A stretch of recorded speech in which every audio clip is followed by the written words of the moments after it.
नमस्कार दोस्तों, नमः शिवाय। जीवन ज्योति चैनल में आप सभी का हार्दिक स्वागत करती हूँ। दोस्तों, आज की वीडियो है महाशिवरात्रि के पर्व पर।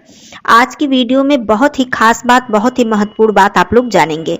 जो भी मेरे भाई बहन पार्थिव शिवलिंग का निर्माण करके अर्थात मिट्टी से शिवलिंग का निर्माण करके स्वयं घर पर ही पूजन अर्चन करते हैं, उनके लिए ये वीडियो बहुत ही महत्वपूर्ण होने वाली है।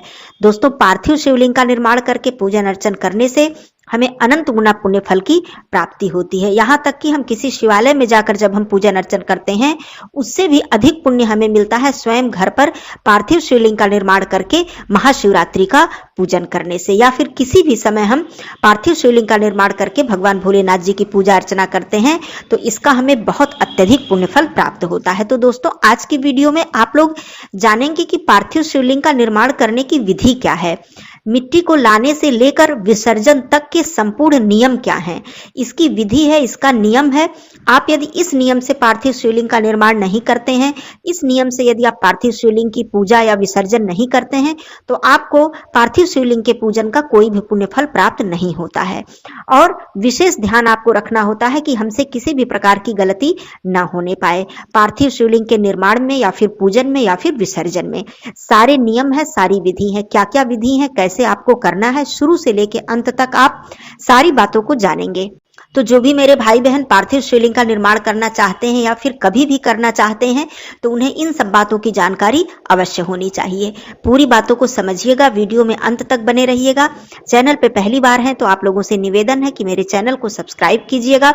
वीडियो अच्छा लग जाए तो इसे एक लाइक जरूर कीजिएगा और लोगों में शेयर कीजिएगा। कमेंट बॉक्स में हर हर महादेव जरूर लिखिएगा। दोस्तों देखिए, दोस्तों सबसे पहले मैं बता दूं कि पार्थिव शिवलिंग का जब हम निर्माण करते हैं तो इसकी बहुत सारी विधियां होती हैं, बहुत सारे नियम होते हैं जिनको ध्यान में रखना आवश्यक होता है। सबसे पहले मैं बता दूं, महाशिवरात्रि का पर्व 8 मार्च को पड़ रहा है। इस दिन हम विधि विधान से भगवान भोलेनाथ जी की पूजा अर्चना करेंगे। घर पर भी हम पूजा अर्चना करेंगे, मंदिर में भी जाकर करेंगे, और बहुत से लोग घर पर ही पार्थिव शिवलिंग का निर्माण करके पूजा अर्चना करेंगे। बहुत से लोग रुद्राभिषेक करवाएंगे। अपनी अपनी श्रद्धा है, अपनी अपनी भक्ति के हिसाब से हम लोग भगवान भोलेनाथ जी को प्रसन्न करने का प्रयास करेंगे।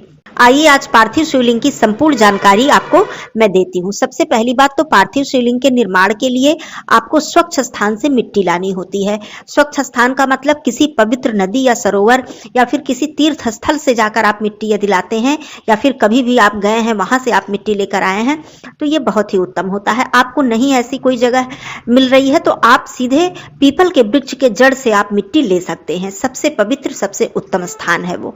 आप वहां से मिट्टी लेकर आए।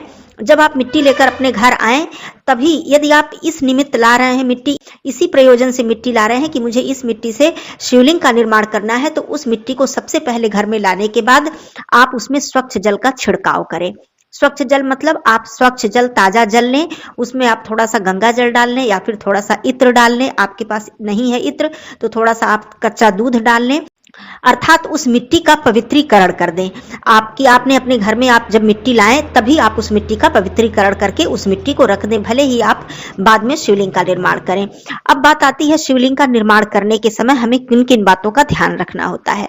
देखिए, मान लीजिए कि आप महाशिवरात्रि पर पार्थिव शिवलिंग का निर्माण करके जलाभिषेक करना चाहते हैं, तो यदि आप संध्या के समय करना चाहते हैं तो जब आपका समय हो जाए उससे कुछ देर पहले आप मिट्टी को भिगा दें।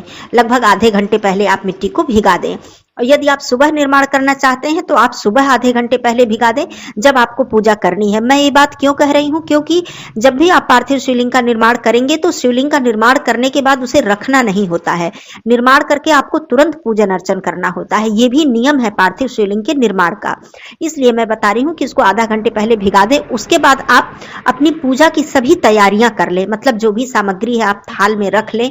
जितनी भी सामग्री आपके पास है, जो भी बाबा भोलेनाथ जी को अर्पित करना है, जिससे आपको अभिषेक करना है, चाहे दूध है, पंचामृत है, गंगा जल है, कुशा का जल है, जिससे भी आपको अभिषेक करना है, फूल, बेलपत्र, समी पत्र, जनेऊ, अबीर, गुलाल, फल, पुष्प, मिष्ठान, जो भी है आपके पास, धूप, दीप, सब कुछ आप व्यवस्था करके रख लें, क्योंकि आपको निर्माण करने के बाद बहुत देर तक शिवलिंग को छोड़ना नहीं है।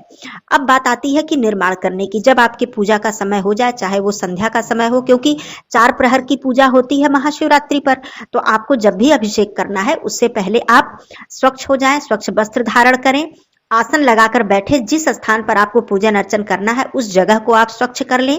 एक आप खाली पात्र लें, जैसे थाल जैसा पात्र होता है, आप एक पात्र लें, पीतल का, तांबे का या जो भी आपके पास है आप लें। उसके बाद उस थाल में आप पहले बेलपत्र रखें।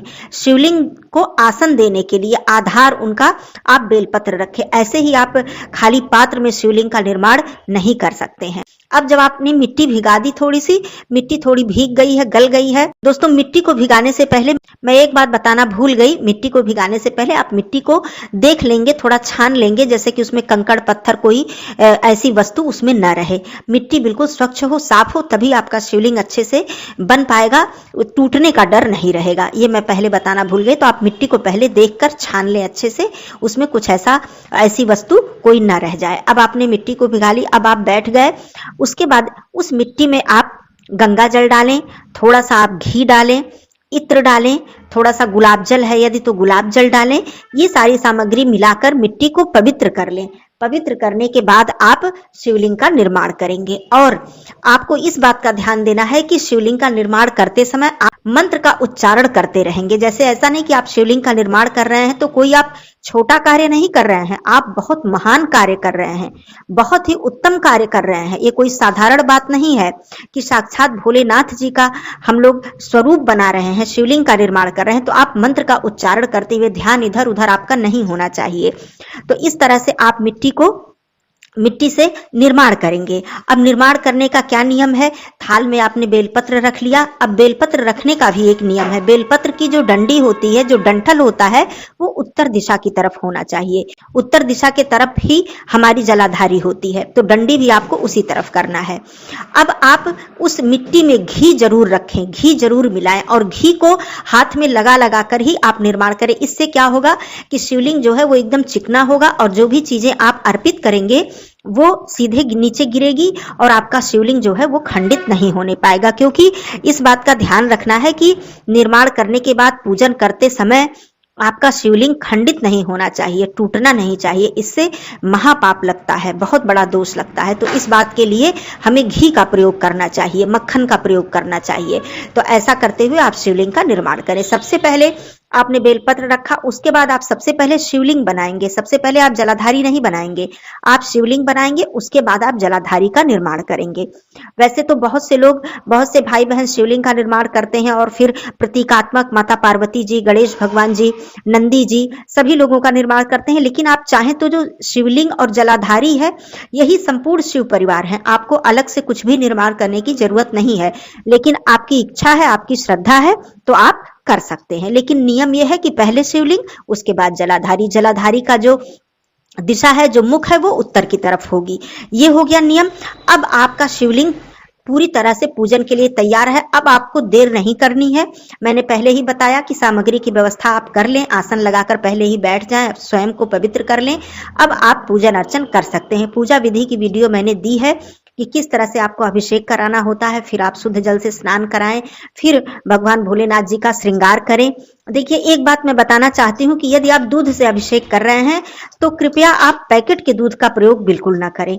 हमेशा गाय के कच्चे दूध का प्रयोग करें शिवलिंग का अभिषेक करने के लिए, क्योंकि पैकेट का दूध बिल्कुल ही उचित नहीं है भगवान भोलेनाथ जी का अभिषेक करने के लिए। तो पैकेट का दूध आप लोग भूल कर भी न चढ़ाएं। गाय का कच्चा दूध यदि आपके पास है तो आप अर्पित करें, नहीं तो आप गंगा जल से ही अभिषेक कर दें। शहद है, शहद से अभिषेक कर दें। कुशा के जल से अभिषेक कर दें। गंगा जल मिलाकर आप स्वच्छ जल से अभिषेक कर दें। बात है केवल भाव की और श्रद्धा की, लेकिन पैकेट का दूध अर्पित करना किसी भी तरह से उत्तम नहीं है। ये बात हो गई। उसके बाद आप अबीर, गुलाल, भस्म, फूल, पत्तियां, बेलपत्र, समी पत्र सब कुछ अर्पित करें। जैसे कि हम लोग शिवालय में पूजा करते हैं, उसी तरह आप शिवलिंग की पूजा करें। पूजा करने के लिए आप ओम नमः शिवाय या फिर महामृत्युंजय मंत्र या फिर शिव रुद्राष्टकम या फिर शिव जी के 108 नाम, इस तरह से आप, जैसी भी आपकी श्रद्धा हो, इस तरह से मंत्रों का उच्चारण करते हुए आप अभिषेक करें। अब मैं विसर्जन की बात करती हूँ। संपूर्ण पूजा विधि की वीडियो आप चाहें तो चैनल पे चेकआउट कर सकते हैं। विसर्जन के लिए एक बात का आपको ध्यान देना है कि जब भी हम पार्थिव शिवलिंग का निर्माण करते हैं तो पूजन के बाद हमें तुरंत विसर्जन करना होता है। लेकिन बात आती है महाशिवरात्रि की, जिसमें कि रात्रि पूजन का विशेष महत्व है। तो रात्रि पूजन आप कर लें। उसके बाद प्रातः काल स्नानादि करके आप प्रातः काल सबसे पहला कार्य आपका होना चाहिए कि आपको शिवलिंग का विसर्जन करना है। किसी पवित्र नदी, जलाशय इत्यादि में आप विसर्जन करें। विसर्जन करते समय एक बात का ध्यान रखें, जिस पात्र में हमने शिवलिंग का निर्माण किया है उस पे बेलपत्र रखकर आप बेलपत्र सहित आप लेकर जाएं। बड़े ही श्रद्धा, बड़े ही प्रेम से आप किसी और पात्र में या किसी पत्ते पर आप रख लें या किसी भी पात्र में रख लें, उस पात्र सहित ही आप विसर्जन कर सकते हैं। कोई मिट्टी का ही पात्र हो आप ले लें। यदि आपने थाल में वो किया है, अभिषेक किया है, तो उसका जो जल है वो जल आप पौधों इत्यादि में डाल सकते हैं, अपने घर में छिड़काव कर सकते हैं। उस जल को आप अपने घर के गमले या पौधे में डाल दीजिए। और जो आपका शिवलिंग है उसको आप किसी मिट्टी के आप पात्र में ले लीजिए और ले जाकर आप विसर्जन कीजिए। विसर्जन बहुत ही श्रद्धा, बहुत ही प्रेम से अपनी मनोकामना कहते हुए करना चाहिए। और विसर्जन करते समय जो जलाधारी है वो जलाधारी आपकी तरफ होनी चाहिए। कहने का मतलब आप समझ रहे हैं कि उस तरफ जलाधारी का मुख करके या अगल या बगल मुंह उसका जलाधारी का मुख करके आपको विसर्जन नहीं करना चाहिए। जलाधारी हमेशा आपकी तरफ होनी चाहिए। इस तरह से आप भगवान शिव जी का, आप शिवलिंग का विसर्जन करें। और विसर्जन करते समय आप अपने मन की कामना कहें, अपने त्रुटियों के लिए क्षमा मांगें उनसे। इस प्रकार से आपकी पूजा संपूर्ण होती है। पार्थिव शिवलिंग का निर्माण करने के लिए ये सारी विधियां हैं, ये सारे नियम हैं। इन बातों का ध्यान रखते हुए आप पूजन अर्चन करें। आपको अनंत गुना पुण्य फल की प्राप्ति होगी और आपके समस्त मनोरथ इससे पूर्ण होंगे। क्योंकि पार्थिव शिवलिंग का निर्माण करके पूजन अर्चन करने से भगवान भोलेनाथ जी अत्यंत शीघ्र ही प्रसन्न होते हैं। और कोई प्रश्न है तो आप लोग पूछ लीजिएगा। फिर मिलती हूँ अगले वीडियो में। तब तक के लिए धन्यवाद। नमः शिवाय। हर हर महादेव।